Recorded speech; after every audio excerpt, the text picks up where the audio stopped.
Hello, my name is Connor, and today I'm going to teach you how to make an inexpensive fire starter kit. All you're going to need for this is a cardboard egg carton, some standard dryer lint, candles, and a lighter. And let's go ahead and get into it. Alright, so first things first, you're going to go ahead and take your carton. I went ahead and cut the lid off. Here's your egg carton. I'm going to go ahead and take the dryer lint, and I'm going to just start packing it into these little deposits here. So you're going to go ahead and pack as much as you can into each one.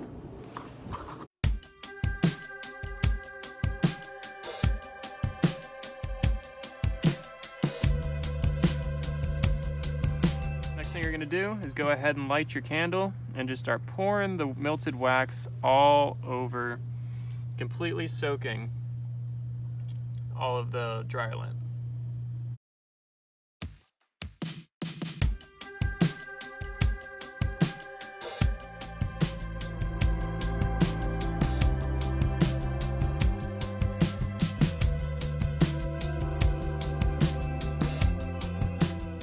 Alright, so when you're done pouring candle wax all over your dryer lint, it should look something like this.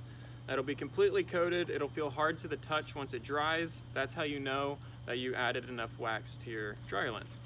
What you can do then, go ahead and take some scissors and you can cut out each individual square so that you have an individual fire starter. This will burn for about 10 to 13 minutes straight.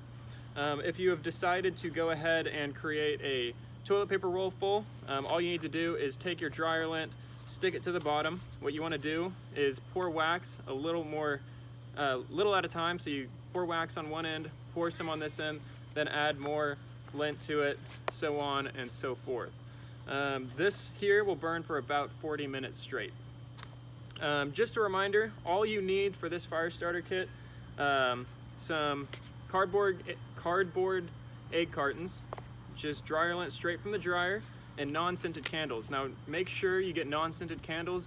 You don't want any of the smells from scented candles to attract animals out in the wilderness. Just a reminder, whenever you're working with fire, have a way to put the fire out. So just some standard fire safety. I have a liter of water here for these little candles that I'm lighting. That's it. Thank you.